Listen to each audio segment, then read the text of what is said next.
Көп адамдар жүреді, что мен өзіме ұнамаймын, мен өзімді қабылдай алмаймын, менің бойым маған ұнамайды, менің характерім біртүрлі, менің түрім өзіме ұнамайды, менде талант жоқ, менің де бір жаңағындай керемет түр жоқ, келбет жоқ деген сияқты алланың беріп қойған түрін, беріп қойған фигурасын, беріп қойған талантынан бас тартып, берілген нәрсенің барлығын қабылдамай жатасыздар. Дәл осы видеодан кейін сіз енді өзіңізді қабылдамауға басқа жолыңыз қалмайды. Себебі қараңыз, сізді Алла жаратты, Құдай жаратты. Сізді осындай ерекшелігіңізбен жаратты, түріңізбен, бойыңызбен, көзіңіз, қасыңыз, шашыңыз барлығын сізге ерекше етіп берді. Талантты да дәл солай сізге ерекше етіп берді. Сізді жерге жібергенінің өзі бір міндетпен, бір мақсатпен жіберді. Бірақ сіз өзіңізді қабылдамау арқылы Алланың берген талантын да, түрін де, жаңағындай мүмкіндіктерін де қабылдамай жатырсыз. Сіз өзіңізді қабылдамағаныңыз Алланы қабылдамайтыныңызды білдіреді. Соны білесіз ба? Себебі сізді Алла жаратты. Сіз өзіңізге критика айту арқылы, өзіңіздің түріңізді, фигураңызды, талантыңызды, қабілетіңізді қабылдамау арқылы, өзіңізге мін айту арқылы сіз Алланың жаратылысына шек келтіріп тұрсыз.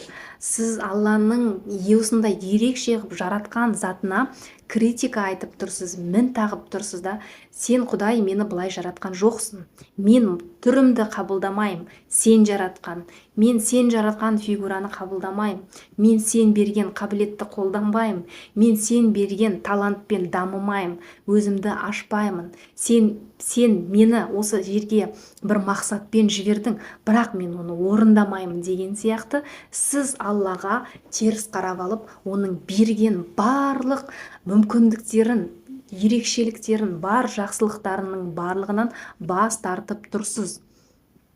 Сіз өзіңізді қабылдамағанда Алланы қабылдамай тұрсыз.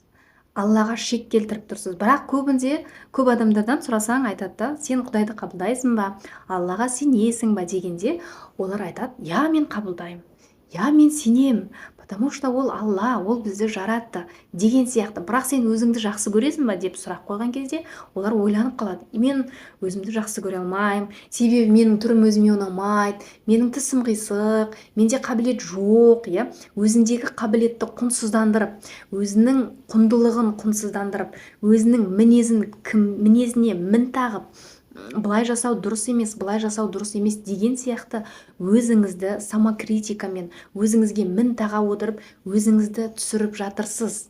Өзіңіздің бағаңызды, құндылығыңызды түсіріп жатырсыз. Өзіңіздің мына өмірге келгендегі мақсатыңыздан бас тартып жатырсыз. Бұнымен қоса ең басты нәрсе, сіз Алланың қалауына қарсы келіп жатырсыз да. Сондықтан егер өміріңізде ешқандай қиындықтар болмағанын қаласаңыз, онда Алланың жаратқан ерекшелігін, сізді, өзіңізді, яғни қабылдаңыз, иә, түріңізді, фигураңызды қуана берген талантын.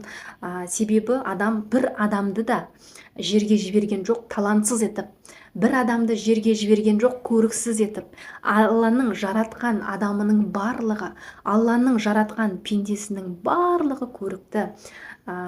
Даже құмды да Алла әр құмды ерекше етіп жаратыпты, ерекше озорлар беріпті.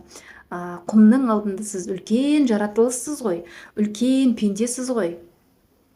Сондықтан сізді ерекше махаббатпен Алла жаратып тұрған кезде, сіз өзіңізді жақсы көрмеуге құқығыңыз жоқ, сіз өзіңізді қабылдамауға құқығыңыз жоқ, сіз өзіңізге мін тағуға құқығыңыз жоқ, сізге берілген талантты, түрді қуана қолданбауға сіздің құқығыңыз жоқ. Сондықтан өзіңізді қалай барсыз солай қабылдаңыз. Шашыңызды, түріңізді, мінезіңізді, барлығын бүгіннен бастап өзіңізді қабылдаңыз, өзіңізді жақсы көріңіз.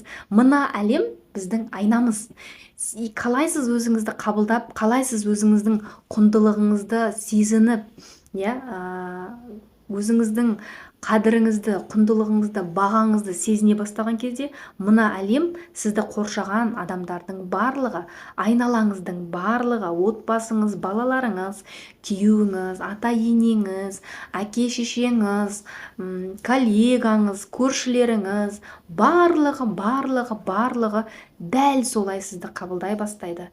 Дәл қалай өзіңіздің құндылығыңызды өзіңіз сезінесіз, басқа адамдар да дәл солай сіздің құндылығыңызды сезіне бастайды. Дәл солай сізді қымбат жауһар ретінде, қымбат гауһар, алмас ретінде бағалай бастайды. Сондықтан сіз өзіңізді бағаламауға, сіз өзіңізді жақсы көрмеуге ешқандай құқыңыз жоқ.